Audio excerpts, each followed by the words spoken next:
If you haven't heard about Anchor, it's the easiest way to make a podcast. Let me explain. It's free.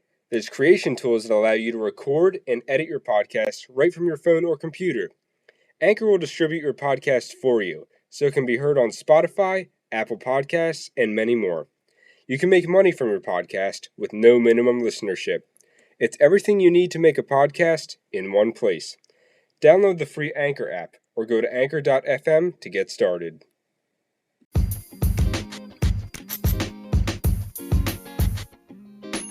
Hello, everybody, and welcome to the second episode of Collegeville Conversation. I am your host, Jason Phelan. Now, I hope everybody is staying safe during the pandemic by washing their hands and social distancing. Now, there has been more news about sports returning and more sports returning already. Let's get into that now.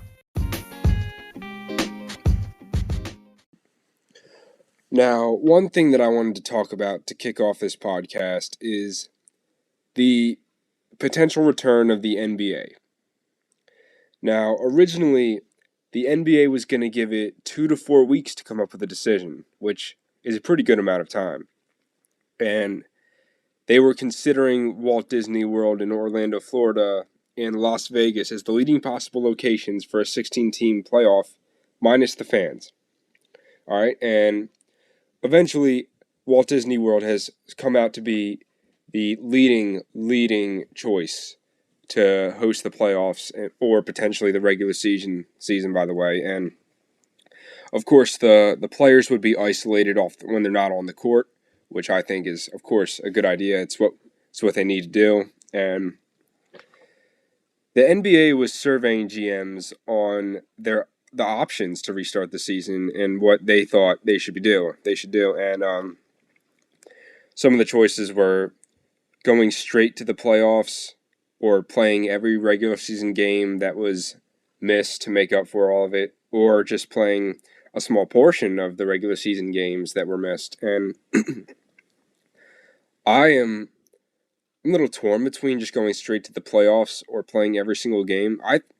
Honestly, at the end of the day, I think they should just play every single game because, it's more games, right? And some teams, like in the 8th seed, they're in tight battles to keep that 8th seed, and it's who knows what could have been if you just took away those games from the teams that are trying to get into the playoffs. And yeah, and it's just a lot to think about that the NBA has to do. And NBA superstars like LeBron, Kevin Durant, and Stephen Curry, along with other stars, they held a conference call about agreeing to resume the season. And I think that the players' decision on this is going to have a lot of weight on this. And clearly it has, because it honestly looks like they're going to have the season, because the NBA sent out a survey to basically every single player saying, do you want to play or not? Do you think we should play or not the rest of the season? And from what I heard, majority of them, most of them, if not all, have said yes. And which honestly I wouldn't doubt at all, because they didn't expect this. Us fans didn't expect this. Even though us fans are not going to be able to go to the games, we still want them to come back, right? And so we just need the NBA back, I think. And the season it sounds like the season is potentially going to restart in July, late July, which is pretty good because it gives the players a good amount of time to get back into playing shape and back into game speed, which is very essential. They can't just jump right back into it after being off all this time, And it's great to see this happening. It's great for sports. It's great for the world, I think. And I do think the season should continue. But they just got to take the right precautions.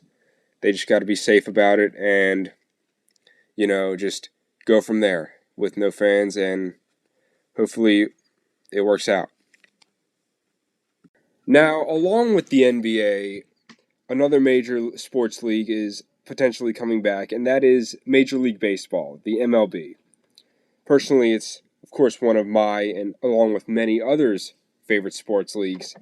And hope it's great to see that it could possibly come back. And how the MLB is navigating the coronavirus pandemic and what they will possibly do when or if the season restarts is going to be, of course, frequent testing amongst the players, and anybody that tests positive, they will be quarantining back at their hotel room if they are after undergoing intake screening upon arriving to spring training 2.0. And of course, it can't be said enough that that must happen. That's just what we have to do today in order to get things back to the way they were and make sure everybody's safe if they play these games. And I've noticed that another thing going on as well is Korean baseball right now, which is, even though it's on at like 5 in the morning, I hear it's still pretty good. Like, it's baseball is baseball, you know. It's just you take what you can get, and even some former MLB players are in the league, like Ben Lively, who pitched for the Philadelphia Phillies last season. He's in the league, and yeah, it's good stuff out here. And along with back to the MLB, it's Blake Snell, who is a really good pitcher for the Tampa Bay Rays. He made comments about how the MLB could possibly handle how the league will go, and because the players would probably not be paid full salary if they are not playing a full season. And he said that it's just not worth it, that he doesn't think. And Bryce Harper of the Philadelphia Phillies, who's one of the top players in the league, he backed him up, and which is okay. And Bryce Harper, he posted on Instagram, and in a caption, he proposed his own plan about how the season could go, and just some takes from that caption. He said it would go east and west like the NBA, 135 games, an off day every 2 weeks on a Monday and Sunday, doubleheader, 7 innings. 30 players, 6-man rotation, save arms, if pitchers wanted this, if not, no big deal, DH and any other ideas possible. As for playoffs, a 2-week World Series, sort of quote-unquote like Super Bowl week, and 10 teams round-robin format, College World Series kind of style at the new Texas Stadium, or whatever stadiums are best. 3-game series, you win the series, you move on. You lose, you play the other loser in a 1-game wild card. Winner of that moves on, the other team is out. Or you could play in Vegas, so you have a strip hotels, and you could use one hotel for all the guys to contain, possibly. 2 teams left, 7-game World Series, like always. They get 2 days off before the series. With those 2 days off, you could do an All-Star game and Home Run Derby. You could do the MLB Awards as well at that time. And then, he said, you back up the season the next 2 years. May 1st, 2021, April 1st, 2022. Which I think is a pretty good idea, actually. It's not a bad idea at all. And the MLB player negotiations to restart the season. The team owners approved a plan that would restart baseball in July, which is pretty cool. And tons of fans like me, I hope they get to see it. I had tickets to Roy Halladay's jersey retirement game, which is, it's pretty devastating you can't go, but it's just what we have to do. And hopefully the MLB can restart the season, come to an agreement with the players, and, go from there. It is during this pandemic that we, not only as sports fans, but the world altogether, we're starting to figure out just how much sports really matter to us now that they're gone, temporarily. Like, for example, the return of NASCAR has brought out excitement in a lot of people. And I always thought NASCAR was pretty cool. I liked some of the drivers like Tony Stewart, and yeah, that's really the only one that I really paid attention to when I was growing up. But yeah, NASCAR is really amazing, and I like that it's come back and how it's been able to come back. And this may be underrated, but the American Cornhole League tournament. Now, cornhole to me is extremely fun, and anybody can really play it. You just got to get good at it, and it's a really good game to play at graduation parties and just anywhere. It's popular at tailgates as well, and it's just a fun game to play, and it's growing. It's definitely growing in popularity. But at the American Cornhole League tournament, it required them to, of course, stand 6 feet apart. They had to be in a box that only one person could be in when they were throwing the bags. And, of course, there was no fans at all. And, yeah, it was just pretty cool. It went on all day, and it's just a cool sport that came back. It's pretty cool.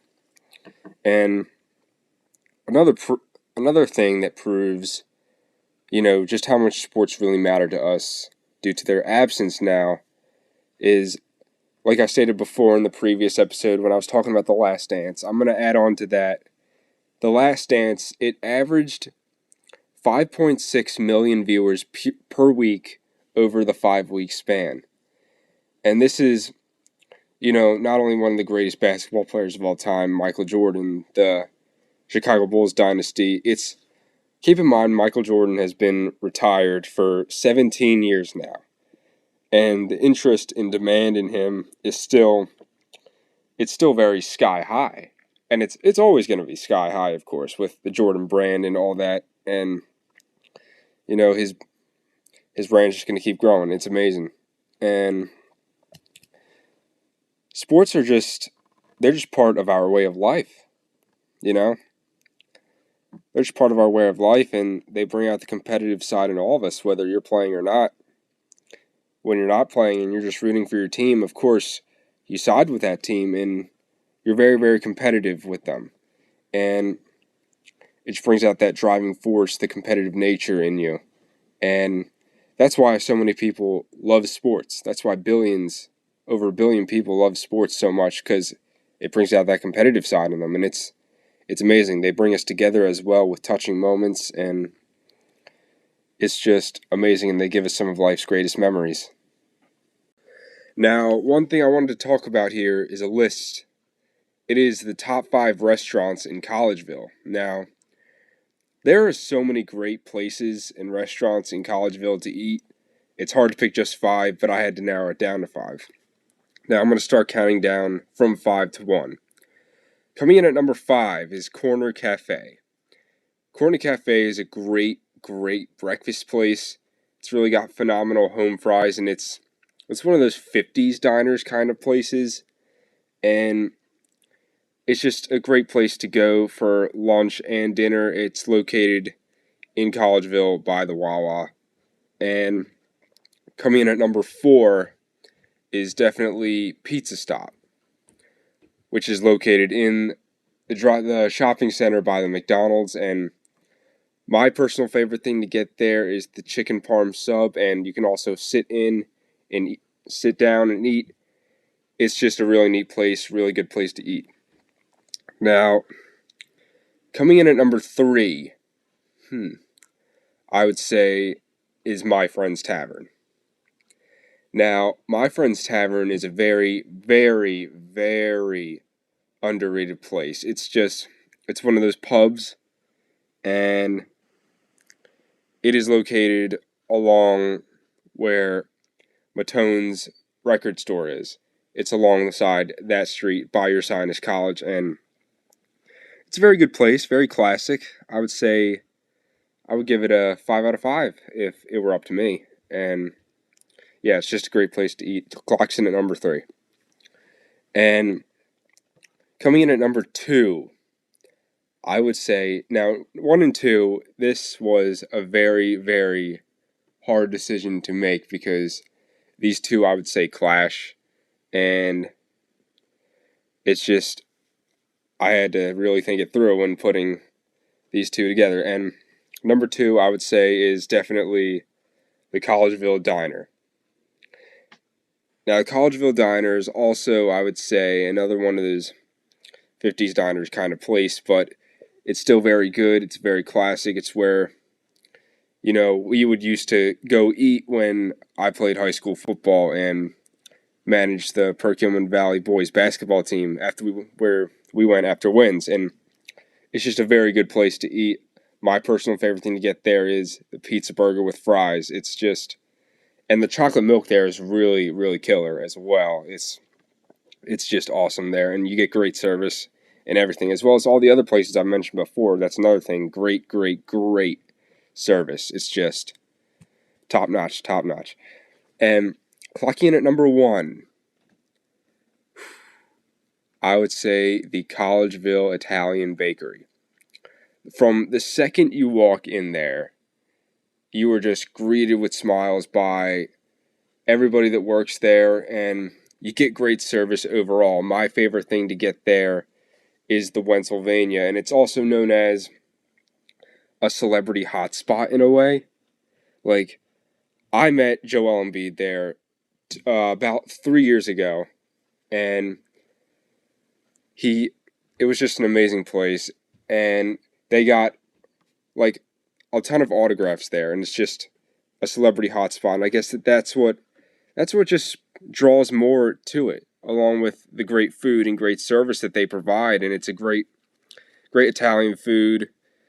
Overall, great restaurant, great addition to the town of Collegeville, and yeah, I highly suggest eating there, and it's really, really, really good.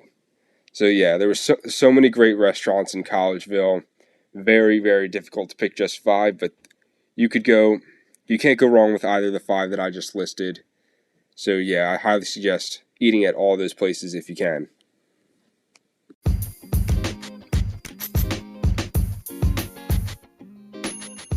As stated before, sports being shut down has allowed us to find out just how much sports really matter to not only sports fans, but to the world altogether. Whether you're playing in the game or not, they bring out the competitive side in all of us. Catch a new episode of Collegeville Conversation every Sunday. As always, I'm your host, Jason Phelan. Thank you for listening to the second episode of Collegeville Conversation. We'll catch up next Sunday.